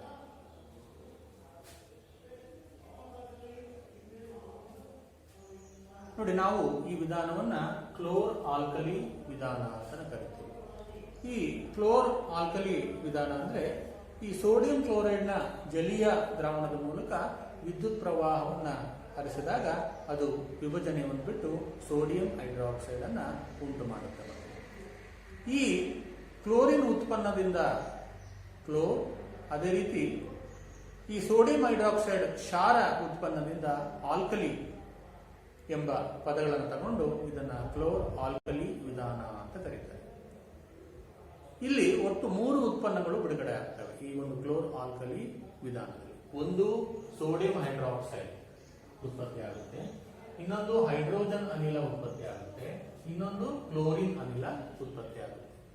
ಇಲ್ಲಿ ನೋಡಿ, ಇವೆರಡು ಏನು ವಿದ್ಯುದಾಗ್ರಗಳು, ಒಂದು ಕ್ಯಾಥೋಡ್, ಇನ್ನೊಂದು ಆನೋಡ್. ಆನೋಡ್ ಭಾಗದಲ್ಲಿ ಕ್ಲೋರಿನ್ ಅನಿಲ ಬಿಡುಗಡೆ ಆಗುತ್ತೆ, ಕ್ಯಾಥೋಡ್ ಭಾಗದಲ್ಲಿ ಹೈಡ್ರೋಜನ್ ಅನಿಲ ಬಿಡುಗಡೆ ಆಗುತ್ತೆ. ಒಟ್ಟು 3 ಉಪ ಉತ್ಪನ್ನಗಳು ಬಿಡುಗಡೆ ಆಗುತ್ತವೆ. ಅದೇ ಈ 3 ಉಪ ಉತ್ಪನ್ನಗಳ ಒಂದು ಉಪಯೋಗಗಳನ್ನು ನೋಡಿದಾಗ, ಮೊದಲನಾಗಿ ಕ್ಲೋರಿನ್ ಅನ್ನ ಎಲ್ಲೆಲ್ಲಿ ಬಳಸ್ತಾರೆ? ಈ ಕ್ಲೋರಿನ್ ಅನ್ನು ನೀರಿನ ಶುದ್ಧೀಕರಣದಲ್ಲಿ ಸೋಂಕು ನಿವಾರಕವಾಗಿ ಬಳಸ್ತಾರೆ. ಈಜುಕೊಳದಲ್ಲಿ ಕ್ಲೋರಿನ್ ಅನ್ನ ಹಾಯಿಸ್ತಾರೆ. ಯಾಕೆ? ಕುಡಿಯುವ ನೀರಿನ ಶುದ್ಧೀಕರಣದಲ್ಲಿ ಈಜುಕೊಳಗಳಲ್ಲಿ ಹಾಯಿಸ್ತಾರಪ್ಪ ಅಂದ್ರೆ ಈ ಕ್ಲೋರಿನ್ ಒಂದು ಸೋಂಕು ನಿವಾರಕ. ಇದು ಸೂಕ್ಷ್ಮ ಜೀವಿಗಳನ್ನ ಕೊಲ್ಲುತ್ತೆ. ಈಜುಕೊಳ, ಸ್ವಿಮ್ಮಿಂಗ್ ಪೂಲ್ಗಳಲ್ಲೂ ಕೂಡ ಇದನ್ನ ಬಳಸ್ತಾರೆ. ಅದೇ ರೀತಿ ಪಿವಿಸಿ ಪೈಪ್ಗಳ ತಯಾರಿಕೆಯಲ್ಲೂ ಕೂಡ ಕ್ಲೋರಿನ್ ಬಹಳ ಮುಖ್ಯವಾದಂತಹ ಒಂದು ಕಚ್ಚಾ ಪದಾರ್ಥ ಆಗ್ತದೆ. ಅದೇ ರೀತಿ ಸೋಂಕು ನಾಶಕಗಳ ತಯಾರಿಕೆಯಲ್ಲಿ, ಸೋಂಕು ನಾಶಕ ಅಂದ್ರೆ ಏನು? ಸೂಕ್ಷ್ಮ ಜೀವಿಗಳನ್ನು ಕೊಲ್ಲುವಂತಹದ್ದು. ಸಿಎಫ್ಸಿ ಅಂದ್ರೆ ಕ್ಲೋರೋ ಕಾರ್ಬನ್ಗಳ ತಯಾರಿಕೆಯಲ್ಲಿ, ಇದನ್ನ ಈ ಕ್ಲೋರೋ ಕಾರ್ಬನ್ಗಳ ತಯಾರಿಕೆಯಲ್ಲಿ, ಅದೇ ರೀತಿ ಕೀಟನಾಶಕಗಳ ತಯಾರಿಕೆಯಲ್ಲಿ ಈ ಕ್ಲೋರಿನ್ ಅನಿಲ ಬಹಳ ಒಂದು ಉಪಯುಕ್ತವಾದಂತಹ ಕಚ್ಚಾ ಪದಾರ್ಥ. ಅದೇ ರೀತಿ ಹೈಡ್ರೋಜನ್ ಅನ್ನು ಎಲ್ಲೆಲ್ಲಿ ಬಳಸಬಹುದು? ಇದು ಇಂಧನಗಳ ತಯಾರಿಕೆಯಲ್ಲಿ ಬಳಸ್ತಾರೆ. ಅದೇ ರೀತಿ ಕೃತಕ ಬೆಣ್ಣೆ ಅಂದ್ರೆ ಏನಪ್ಪಾ ಅಂದ್ರೆ ಇದನ್ನ ಮಾರ್ಗರೈನ್ ಅಂತ ಕರಿತೀವಿ. ಈ ಬೆಣ್ಣೆ ತಿನ್ನಕ್ ಬರೋದಿಲ್ಲ, ಮಾರ್ಗರೈನ್ ಅನ್ನ. ಆಮೇಲೆ ರಸಗೊಬ್ಬರಗಳಿಗೆ ಹೈಡ್ರೋಜನ್ ಅನ್ನು ಬಳಸ್ತಾರೆ ಮತ್ತು ಅಮೋನಿಯಾ ತಯಾರಿಕೆಯಲ್ಲೂ ಕೂಡ ಹೈಡ್ರೋಜನ್ ಅನ್ನ ಬಳಸ್ತಾರೆ. ಅದೇ ಸೋಡಿಯಂ ಹೈಡ್ರಾಕ್ಸೈಡ್ ಬಂದಾಗ ಇದರ ಉಪಯೋಗಗಳನ್ನು ನಾವು ನೋಡಿದಾಗ ಲೋಹಗಳ ಜಿಡ್ಡುಗಳ ನಿವಾರಣೆ ಮಾಡೋದಕ್ಕೆ ಪಾತ್ರತಿಕಗಳನ್ನು ಬಳಸ್ತೀವಿ ಅಲ್ವಾ. ಪಾತ್ರತಿಕಕ್ಕೆ ನಾವು ಈ ಜೆಲ್ಲನ್ನು ಬಳಸ್ತೀವಿ ನೋಡಿ, ಆ ಜೆಲ್ಲಲ್ಲಿ ಸೋಡಿಯಂ ಹೈಡ್ರಾಕ್ಸೈಡ್ ಇರುತ್ತೆ, ಇದು ಜಿಡ್ಡನ್ನು ತೆಗೆಯುತ್ತೆ. ಅದೇ ರೀತಿ ಇದನ್ನ ಸಾಬೂನು ಮತ್ತು ಮಾರ್ಜಕಗಳ ತಯಾರಿ, ಸಾಬೂನು ಸೋಪಲ್ಲೂ ಕೂಡ ಸೋಡಿಯಂ ಹೈಡ್ರಾಕ್ಸೈಡ್ ಇರುತ್ತೆ. ಮಾರ್ಜಕ ಬಟ್ಟೆ ಒಗೆಯ ಸೋಪುಗಳಲ್ಲೂ ಕೂಡ ಇದು ಇರುತ್ತೆ. ಕಾಗದ ತಯಾರಿಕೆಯಲ್ಲಿ ಈ ಸೋಡಿಯಂ ಹೈಡ್ರಾಕ್ಸೈಡ್ ಬೇಕೇ ಬೇಕು. ಅದೇ ರೀತಿ ಕೃತಕ ನೂಲುಗಳ ತಯಾರಿಕೆಯಲ್ಲೂ ಕೂಡ ಈ ಸೋಡಿಯಂ ಹೈಡ್ರಾಕ್ಸೈಡ್ ಬಹಳ ಬೇಕೇ ಬೇಕಾಗುತ್ತೆ. ಈ ರೀತಿ ಸೋಡಿಯಂ ಹೈಡ್ರಾಕ್ಸೈಡ್ ಅನ್ನ ನಾವು ಕ್ಲೋರ್ ಆಲ್ಕಲಿ ವಿಧಾನದಿಂದ ತಯಾರಿಸಬಹುದು. ಉಪ್ಪಿನಿಂದ ಅಂದ್ರೆ ಬ್ರೈನ್ ದ್ರಾವಣ. ಅದೇ ರೀತಿ ನಾವು ಇನ್ನೊಂದು ಚೆಲುವೆ ಪುಡಿಯನ್ನ ಹೇಗೆ ತಯಾರಿಸಬಹುದು?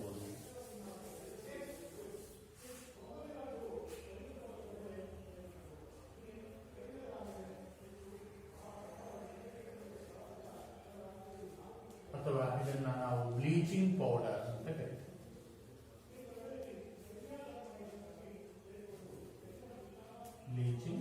ಚೆಲುವೆ ಪುಡಿ ಅಥವಾ ಬ್ಲೀಚಿಂಗ್ ಪೌಡರ್. ಈ ಚೆಲುವೆ ಪುಡಿಯ ರಾಸಾಯನಿಕ ಹೆಸರು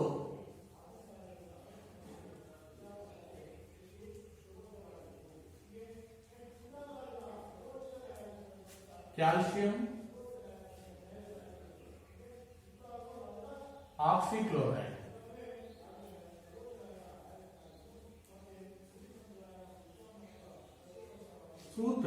ರಾಸಾಯನಿಕ ಸೂತ್ರ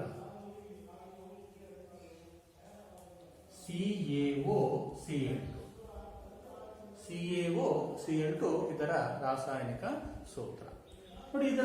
ಇದರಲ್ಲೂ ಕೂಡ ಹೇಗೆ ತಯಾರಿಸಬಹುದು? ಅದೇ ಬ್ರೈನ್ ದ್ರಾವಣವನ್ನ ನಾವು ವಿದ್ಯುತ್ ವಿಭಜನೆ ಮಾಡಿದಾಗ ಕ್ಲೋರಿನ್ ಅನಿಲ ಸಿಗುತ್ತೆ ಅಂತ ಗೊತ್ತು ನಮ್ಗೆ, ಯಾವುದೇ ಸೋಡಿಯಂ ಹೈಡ್ರಾಕ್ಸೈಡ್ ತಯಾರಿಕೆಯಲ್ಲಿ. ಬ್ರೈನ್ ದ್ರಾವಣ ಅಂದ್ರೆ ಯಾವುದು? ಸೋಡಿಯಂ ಕ್ಲೋರೈಡ್ ದ್ರಾವಣ. ಆ ದ್ರಾವಣವನ್ನ ನಾವು ಬ್ರೈನ್ ದ್ರಾವಣ ಅಂತ ಕರಿತೀವಿ. ಅದರ ಮೂಲಕ ವಿದ್ಯುತ್ ಪ್ರವಾಹವನ್ನು ಹರಿಸಿದಾಗ ಏನಾಗುತ್ತೆ? ಕ್ಲೋರಿನ್ ಅನಿಲ ಬಿಡುಗಡೆ ಆಗುತ್ತೆ. ಗೊತ್ತೇ ಇದೆ ನಮಗೆ, ಕ್ಲೋರ್ ಆಲ್ಕಲಿ ಮೆಥಡ್ ಅಲ್ಲಿ ನೋಡಿದ್ವಿ ನಾವು. ಈ ಉತ್ಪತ್ತಿಯಾದ ಕ್ಲೋರಿನ್ ಅನಿಲವನ್ನ ನಾವು ಕ್ಯಾಲ್ಸಿಯಂ ಹೈಡ್ರಾಕ್ಸೈಡ್ ಅಂದ್ರೆ ಅರಳಿದ ಸುಣ್ಣದ ಮೂಲಕ ಆಯಿಸಿದಾಗ, ಕ್ಯಾಲ್ಸಿಯಂ ಹೈಡ್ರಾಕ್ಸೈಡ್ ಶುಷ್ಕ ಅರಳಿದ ಸುಣ್ಣದ ಮೂಲಕ ಆಯಿಸಿದಾಗ ಚೆಲುವೆ ಪುಡಿ ಉತ್ಪತ್ತಿಯಾಗುತ್ತೆ. ಇದನ್ನ ಯಾಕೆ ಚೆಲುವೆ ಪುಡಿ ಅಂತಾರಪ್ಪ ಅಂದ್ರೆ ಇದು ಬ್ಲೀಚಿಂಗ್ ಮಾಡುತ್ತೆ ಅಥವಾ ಚೆಲುವೆ ಮಾಡುತ್ತೆ. ಈಗ ಸಾಮಾನ್ಯವಾಗಿ ಎಲ್ಲಿ ಬ್ಲೀಚಿಂಗ್ ಪೌಡರ್ ಹಾಕ್ತಾರೆ, ಎಲ್ಲಿ ಪಾಚಿ ಕಟ್ಟಿರುತ್ತೋ ಅಲ್ಲಿ ಬ್ಲೀಚಿಂಗ್ ಪೌಡರ್ ಅನ್ನ ಹಾಕಿಸ್ತಾರೆ. ಗೊತ್ತೇ ಇದೆ ನಿಮಗೆ. ಬ್ಲೀಚಿಂಗ್ ಪೌಡರ್ ಹಾಕಿ ನಾವು ಬ್ರಷ್ ಇಂದ ಉಜ್ಜಿದಾಗ ಆ ಪಾಚಿ ಕಲೆಗಳು ಎಲ್ಲ ಹೋಗ್ತವೆ ಅಂತ ಗೊತ್ತಲ್ಲ ಅಲ್ವಾ. ಈ ರೀತಿ ಬ್ಲೀಚಿಂಗ್ ಪೌಡರ್ ಅಥವಾ ಚೆಲುವೆ ಪುಡಿಯನ್ನ ಈ ರೀತಿ ತಯಾರಿಸ್ತಾರೆ. ಮೊದಲು ಕ್ಲೋರಿನ್ ಅನಿಲವನ್ನು ಪಡಿತಾರೆ. ಆ ಕ್ಲೋರಿನ್ ಅನಿಲವನ್ನು ಶುಷ್ಕ ಅರಳಿದ ಸುಣ್ಣದ ಮೂಲಕ ಹಾಯಿಸಿದಾಗ ಚೆಲುವೆ ಪುಡಿ ದೊರೆಯುತ್ತದೆ ಮಕ್ಕಳೇ ಅಲ್ವಾ. ಹಾಗಾದ್ರೆ ಈ ಚೆಲುವೆ ಪುಡಿಯನ್ನ ಎಲ್ಲೆಲ್ಲಿ ಉಪಯೋಗಿಸ್ತಾರೆ ಮಕ್ಕಳೇ ಅಂದಾಗ, ಬಟ್ಟೆ ಕಾರ್ಖಾನೆಯಲ್ಲಿ ಹತ್ತಿ ಮತ್ತು ನಾರಿಗೆ ಬಿಳುಪು ನೀಡಲು, ವೈಟ್ ಬರಬೇಕು ಅಂತ ಅಲ್ಲಿ ಬಳಸ್ತಾರೆ. ಎರಡನೇದಾಗಿ ಕಾಗದ ಕಾರ್ಖಾನೆಯಲ್ಲಿ ಮರದ ತಿರುಳಿಗೆ ಬಿಳುಪು ನೀಡೋದಕ್ಕೆ, ಮರದ ತಿರುಳಿಂದನೇ ಕಾಗದ ತಯಾರು ಮಾಡೋದು, ಅಲ್ಲಿ ಬಿಳುಪು ನೀಡೋದಕ್ಕೆ. ಆಮೇಲೆ ಲಾಂಡ್ರಿಯಲ್ಲಿ ತೊಳೆದ ಬಟ್ಟೆಗೆ ಬಿಳುಪು ನೀಡೋದಕ್ಕೆ ಈ ಚೆಲುವೆ ಪುಡಿಯನ್ನ ಬಳಸ್ತಾರೆ. ಅದೇ ರೀತಿ ಅನೇಕ ರಾಸಾಯನಿಕ ಕಾರ್ಖಾನೆಗಳಲ್ಲಿ ಉತ್ಕರ್ಷಣಕಾರಿಯಾಗಿ ಅಂದ್ರೆ ಆಕ್ಸಿಜನ್ ಪಡೆಯುವುದು. ಗೊತ್ತೇ ಇದೆ ನಮಗೆ ಉತ್ಕರ್ಷಣೆ ಅಂದ್ರೆ ಏನು? ಆಕ್ಸಿಜನ್ ಪಡೆದುಕೊಳ್ಳುವುದು. ಆಮೇಲೆ ಕುಡಿಯುವ ನೀರನ್ನ ಶುದ್ಧೀಕರಣ ಮಾಡೋದಕ್ಕೆ, ಅಂದ್ರೆ ಈ ಚೆಲುವೆ ಪುಡಿಯನ್ನು ಸ್ವಲ್ಪ ಸೇರಿಸಿದಾಗ ಅವು ಈ ಕ್ರಿಮಿಗಳನ್ನ ನಾಶಪಡಿಸ್ತವೆ. ಹಾಗಾಗಿ ಚೆಲುವೆ ಪುಡಿಯನ್ನ ಬಳಸ್ತಾರೆ ನೋಡಿ. ಎಲ್ಲೆಲ್ಲಿ? ಬಟ್ಟೆ ಕಾರ್ಖಾನೆಯಲ್ಲಿ ಹತ್ತಿ ಮತ್ತು ನಾರಿಗೆ ಬಿಳುಪು ನೀಡೋದಕ್ಕೆ. ಎರಡನೇದಾಗಿ ಈ ಕಾಗದ ಕಾರ್ಖಾನೆಗಳಲ್ಲಿ ಈ ಮರದ ತಿರುಳಿಗೆ ಬಿಳುಪನ್ನ ನೀಡೋದಕ್ಕೆ ಬಳಸ್ತಾರೆ. ಅದೇ ರೀತಿ ಲಾಂಡ್ರಿಯಲ್ಲಿ ತೊಳೆದ ಬಟ್ಟೆಗೆ ಸೇರಿಸೋದ್ರಿಂದ ಅದು ವೈಟ್ ಆಗುತ್ತೆ. ನಾಲ್ಕನೇದಾಗಿ ಅನೇಕ ರಾಸಾಯನಿಕ ಕಾರ್ಖಾನೆಗಳಲ್ಲಿ ಉತ್ಕರ್ಷಣಕಾರಿಯಾಗಿ ಬಳಸ್ತಾರೆ. ಅದೇ ರೀತಿ ಕುಡಿಯುವ ನೀರನ್ನ ಶುದ್ಧೀಕರಣಗೊಳಿಸೋದಕ್ಕೆ ಈ ಚೆಲುವೆ ಪುಡಿಯನ್ನ ಬಳಸ್ತಾರೆ. ಇದು ಚೆಲುವೆ ಪುಡಿ. ಈ ರೀತಿ ಉಪ್ಪಿನಿಂದ ತಯಾರಿಸುವಂತಹ ಇನ್ನೊಂದು ರಾಸಾಯನಿಕ ವಸ್ತು. ಈಗ ನೋಡೋಣ ಯಾವುದು ಅಡಿಗೆ ಸೋಡಾ, ಅಥವಾ ಇದನ್ನ ನಾವು ಏನಂತ ಕರಿತೀವಿ, ಬೇಕಿಂಗ್ ಸೋಡಾ ಅಂತ ನಾವು ಕರಿತೀವಿ.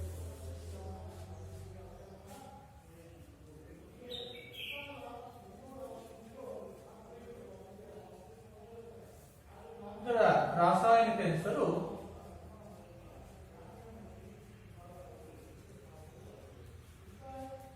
ಸೋಡಿಯಂ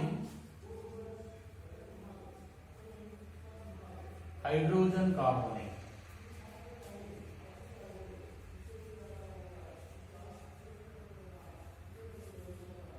ಸೂತ್ರ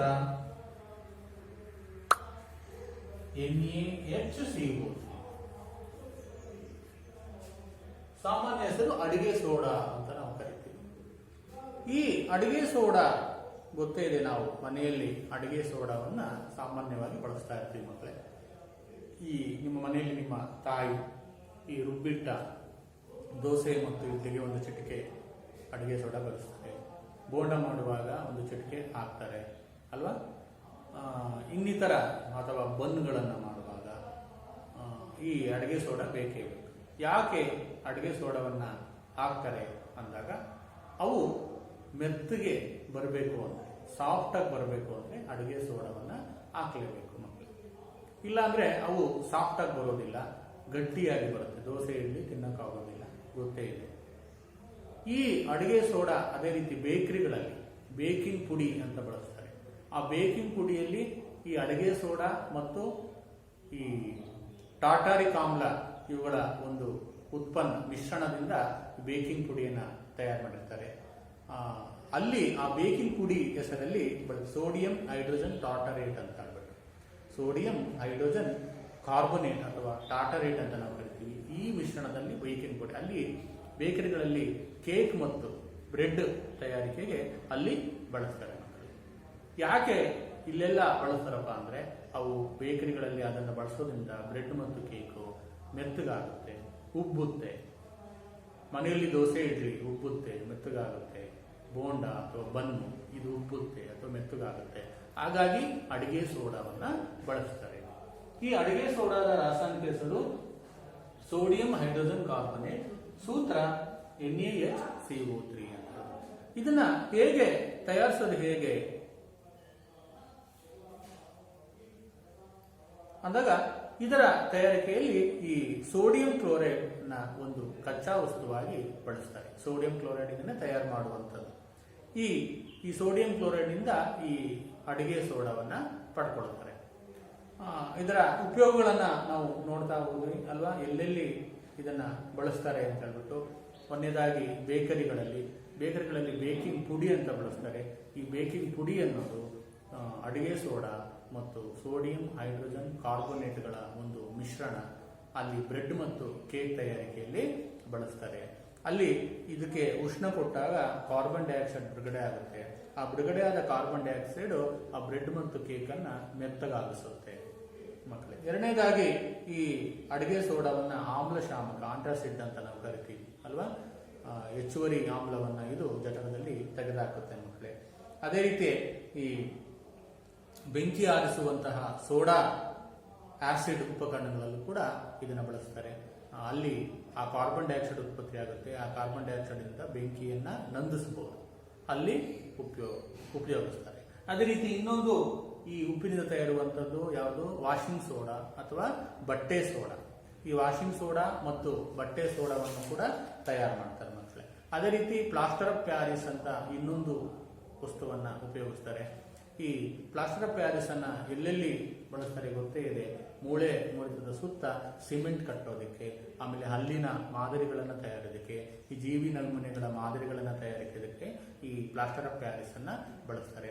ಅಲ್ಲಿ ಜಿಪ್ಸಮ್ ಅನ್ನು ಕೂಡ ಸೇರಿಸ್ತಾರೆ. ಆ ಜಿಪ್ಸಮ್ ಅನ್ನ ಇಲ್ಲಿ ಈ ಪ್ಲಾಸ್ಟರ್ ಆಫ್ ಪ್ಯಾರಿಸ್ ತಯಾರಿಕೆಯಲ್ಲಿ ಸೇರಿಸ್ತಾರೆ ಮಕ್ಕಳೇ. ಇಷ್ಟು ಲವಣಗಳ ಬಗ್ಗೆ ಈ ಒಂದು ಪಾಠ, ಆಮ್ಲಗಳು, ಪ್ರತ್ಯಾಮ್ಲಗಳು ಮತ್ತು ಲವಣಗಳು, ಇಲ್ಲಿಗೆ ಪಾಠ ಮುಗೀತು ಮಕ್ಕಳೇ. ಆತ್ಮೀಯ ವಿದ್ಯಾರ್ಥಿಗಳೇ, ಇಂದು ನಿಮಗೆಲ್ಲ ಗೊತ್ತಿರೋ ಹಾಗೆ ಆಮ್ಲಗಳು, ಪ್ರತ್ಯಾಮ್ಲಗಳು ಮತ್ತು ಲವಣಗಳು ನಾವು ಈ ಪಾಠದಲ್ಲಿ 2 ಭಾಗಗಳನ್ನು ಮುಗಿಸಿದ್ದೀವಿ.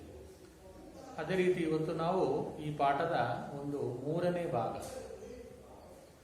ಭಾಗವನ್ನು ಏನು ಉಳಿದಿದೆ ಅದನ್ನು ನಾವೀಗ ಅಧ್ಯಯನ ಮಾಡೋಣ. ಈಗ ನಿಮಗೆಲ್ಲ ಗೊತ್ತಿದ್ದ ಹಾಗೆ ಆಮ್ಲಗಳು ಎಂದರೇನು, ಪ್ರತ್ಯಾಮ್ಲಗಳು ಎಂದರೇನು, ಆಮ್ಲ ಮತ್ತು ಪ್ರತ್ಯಾಮ್ಲಗಳಿಗಿರುವಂತಹ ವ್ಯತ್ಯಾಸಗಳೇನು, ಅದೇ ರೀತಿ ಸೂಚಕಗಳು ಎಂದರೇನು, ಅವುಗಳ ವಿಧಗಳೇನು, ಅದೇ ರೀತಿ ಆಮ್ಲಗಳು ಪ್ರತ್ಯಾಮ್ಲಗಳು ಲೋಹಗಳೊಂದಿಗೆ ಹೇಗೆ ವರ್ತಿಸುತ್ತವೆ, ಆಮೇಲೆ ಆಮ್ಲಗಳು ಲೋಹಗಳೊಂದಿಗೆ ವರ್ತಿಸಿ ಯಾವ ಅನಿಲವನ್ನ ಬಿಡುಗಡೆ ಮಾಡ್ತವೆ ಅಂತ ಕೂಡ ನಾವು ತಿಳ್ಕೊಂಡ್ವಿ. ಗೊತ್ತಿದೆ ನಮಗೆ, ಲೋಹಗಳೊಂದಿಗೆ ಆಮ್ಲಗಳು ವರ್ತಿಸಿ ಹೈಡ್ರೋಜನ್ ಅನಿಲವನ್ನು ಬಿಡುಗಡೆ ಮಾಡ್ತವೆ ಅಂತ ಗೊತ್ತಿದೆ. ಅದೇ ರೀತಿ ನಾವು ಈ ಸೋಡಿಯಂ ಕಾರ್ಬೊನೇಟ್, ಅದೇ ರೀತಿ ಸೋಡಿಯಂ ಹೈಡ್ರೋಜನ್ ಕಾರ್ಬೊನೇಟ್ಗಳೊಂದಿಗೆ ಹೇಗೆ ಆಮ್ಲಗಳು ವರ್ತಿಸ್ತವೆ ಅನ್ನೋದನ್ನು ಕೂಡ ನಾವು ತಿಳ್ಕೊಂಡ್ವಿ. ಆಮೇಲೆ ತಟಸ್ಥೀಕರಣ ಎಂದರೇನು ಅಂತ ತಿಳ್ಕೊಂಡ್ವಿ. ಆಮ್ಲ ಮತ್ತು ಪ್ರತ್ಯಾಮ್ಲಗಳು ಪರಸ್ಪರ ವರ್ತಿಸಿ ನೀರು ಮತ್ತು ಲವಣವನ್ನು ಉಂಟು ಮಾಡ್ತವೆ, ಅದನ್ನು ನಾವು ತಟಸ್ಥೀಕರಣ ಅಂತ ನಾವು ಕರೆದ್ವಿ. ಅದೇ ರೀತಿ ನಾವು ಮುಂದುವರೆದಂತೆ ಈ ಆಮ್ಲಗಳು ಲೋಹದ ಆಕ್ಸೈಡ್ಗಳೊಂದಿಗೆ, ಅದೇ ರೀತಿ ಅಲೋಹದ ಆಕ್ಸೈಡ್ಗಳೊಂದಿಗೆ ಯಾವ ರೀತಿ ಪ್ರತಿವರ್ತಿಸ್ತವೆ, ಏನನ್ನು ಉಂಟು ಮಾಡ್ತವೆ ಅಂತ ನಾವು ತಿಳ್ಕೊಂಡ್ವಿ. ಲವಣ ಮತ್ತು ನೀರನ್ನು ಉಂಟು ಮಾಡ್ತವೆ ಅಂತ ನಾವು ತಿಳ್ಕೊಂಡಿದ್ದೀವಿ. ಅದೇ ರೀತಿ ಆಮ್ಲಗಳು ಮತ್ತು ಪ್ರತ್ಯಾಮ್ಲಗಳು ಎಷ್ಟು ಪ್ರಬಲ ಅನ್ನೋದನ್ನ ತಿಳ್ಕೊಳ್ಳೋದಕ್ಕೆ ನಾವು ಒಂದು ಮಾನವನ್ನು ಉಪಯೋಗಿಸ್ತೀವಿ. ಆ ಮಾನವನ್ನ pH ಮಾನ ಅಂತ ಕರಿತೀವಿ. ಈ pH ಸ್ಕೇಲ್ ಅಥವಾ ಮಾನದಿಂದ ಆಮ್ಲ ಮತ್ತು ಪ್ರತ್ಯಾಮ್ಲಗಳು ಎಷ್ಟು ಪ್ರಬಲ ಅನ್ನೋದನ್ನ ನಾವು ತಿಳ್ಕೊಂಡ್ವಿ. ಅದೇ ರೀತಿ ನಾವು ಇವತ್ತು ಈ pH ಯಾವ ಕ್ಷೇತ್ರಗಳಲ್ಲಿ ಅನ್ವಯ ಆಗುತ್ತೆ, ಈ pH ನ ಒಂದು ಪ್ರಾಮುಖ್ಯತೆ ಏನು, ಎಲ್ಲೆಲ್ಲಿ ಇದರ ಪ್ರಾಮುಖ್ಯತೆ ಬಹಳ ಇದೆ ಅಂತ ನಾವು ನೋಡ್ತಾ ಹೋಗಿದ್ವಿ. ಇಲ್ಲಿ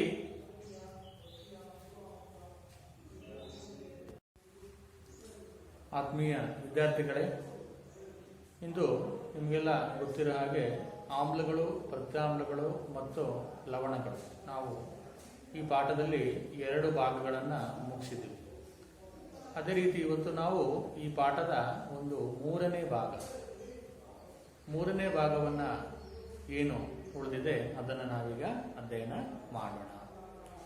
ಈಗ ನಿಮಗೆಲ್ಲ ಗೊತ್ತಿದ್ದ ಹಾಗೆ ಆಮ್ಲಗಳು ಎಂದರೇನು, ಪ್ರತ್ಯಾಮ್ಲಗಳು ಎಂದರೇನು, ಆಮ್ಲ ಮತ್ತು ಪ್ರತ್ಯಾಮ್ಲಗಳಿಗಿರುವಂತಹ ವ್ಯತ್ಯಾಸಗಳೇನು, ಅದೇ ರೀತಿ ಸೂಚಕಗಳು ಎಂದರೇನು, ಅವುಗಳ ವಿಧಗಳೇನು, ಅದೇ ರೀತಿ ಆಮ್ಲಗಳು ಪ್ರತ್ಯಾಮ್ಲಗಳು ಲೋಹಗಳೊಂದಿಗೆ ಹೇಗೆ ವರ್ತಿಸುತ್ತವೆ, ಆಮೇಲೆ ಆಮ್ಲಗಳು ಲೋಹಗಳೊಂದಿಗೆ ವರ್ತಿಸಿ ಯಾವ ಅನಿಲವನ್ನ ಬಿಡುಗಡೆ ಮಾಡ್ತವೆ ಅಂತ ಕೂಡ ನಾವು ತಿಳ್ಕೊಂಡ್ವಿ. ಗೊತ್ತಿದೆ ನಮಗೆ, ಲೋಹಗಳೊಂದಿಗೆ ಆಮ್ಲಗಳು ವರ್ತಿಸಿ ಹೈಡ್ರೋಜನ್ ಅನಿಲವನ್ನು ಬಿಡುಗಡೆ ಮಾಡ್ತವೆ ಅಂತ ಗೊತ್ತಿದೆ. ಅದೇ ರೀತಿ ನಾವು ಈ ಸೋಡಿಯಂ ಕಾರ್ಬೊನೇಟ್, ಅದೇ ರೀತಿ ಸೋಡಿಯಂ ಹೈಡ್ರೋಜನ್ ಕಾರ್ಬೊನೇಟ್ಗಳೊಂದಿಗೆ ಹೇಗೆ ಆಮ್ಲಗಳು ವರ್ತಿಸ್ತವೆ ಅನ್ನೋದನ್ನು ಕೂಡ ನಾವು ತಿಳ್ಕೊಂಡ್ವಿ. ಆಮೇಲೆ ತಟಸ್ಥೀಕರಣ ಎಂದರೇನು ಅಂತ ತಿಳ್ಕೊಂಡ್ವಿ. ಆಮ್ಲ ಮತ್ತು ಪ್ರತ್ಯಾಮ್ಲಗಳು ಪರಸ್ಪರ ವರ್ತಿಸಿ ನೀರು ಮತ್ತು ಲವಣವನ್ನು ಉಂಟು ಮಾಡ್ತವೆ, ಅದನ್ನು ನಾವು ತಟಸ್ಥೀಕರಣ ಅಂತ ನಾವು ಕರೆದ್ವಿ. ಅದೇ ರೀತಿ ನಾವು ಮುಂದುವರೆದಂತೆ ಈ ಆಮ್ಲಗಳು ಲೋಹದ ಆಕ್ಸೈಡ್ಗಳೊಂದಿಗೆ, ಅದೇ ರೀತಿ ಅಲೋಹದ ಆಕ್ಸೈಡ್ಗಳೊಂದಿಗೆ ಯಾವ ರೀತಿ ಪ್ರತಿವರ್ತಿಸ್ತವೆ, ಏನನ್ನು ಉಂಟು ಮಾಡ್ತವೆ ಅಂತ ನಾವು ತಿಳ್ಕೊಂಡ್ವಿ. ಲವಣ ಮತ್ತು ನೀರನ್ನು ಉಂಟು ಮಾಡ್ತವೆ ಅಂತ ನಾವು ತಿಳ್ಕೊಂಡಿದ್ದೀವಿ. ಅದೇ ರೀತಿ ಆಮ್ಲಗಳು ಮತ್ತು ಪ್ರತ್ಯಾಮ್ಲಗಳು ಎಷ್ಟು ಪ್ರಬಲ ಅನ್ನೋದನ್ನ ತಿಳ್ಕೊಳ್ಳೋದಕ್ಕೆ ನಾವು ಒಂದು ಮಾನವನ್ನು ಉಪಯೋಗಿಸ್ತೀವಿ. ಆ ಮಾನವನ್ನ pH ಮಾನ ಅಂತ ಕರಿತೀವಿ. ಈ pH ಸ್ಕೇಲ್ ಅಥವಾ ಮಾನದಿಂದ ಆಮ್ಲ ಮತ್ತು ಪ್ರತ್ಯಾಮ್ಲಗಳು ಎಷ್ಟು ಪ್ರಬಲ ಅನ್ನೋದನ್ನು ನಾವು ತಿಳ್ಕೊಂಡ್ವಿ. ಅದೇ ರೀತಿ ನಾವು ಇವತ್ತು ಈ pH ಯಾವ ಯಾವ ಕ್ಷೇತ್ರಗಳಲ್ಲಿ ಅನ್ವಯ ಆಗುತ್ತೆ, ಈ pH ನ ಒಂದು ಪ್ರಾಮುಖ್ಯತೆ ಏನು, ಎಲ್ಲೆಲ್ಲಿ ಇದರ ಪ್ರಾಮುಖ್ಯತೆ ಬಹಳ ಇದೆ ಅಂತ ನಾವು ನೋಡ್ತಾ ಹೋಗಿದ್ವಿ. ಇಲ್ಲಿ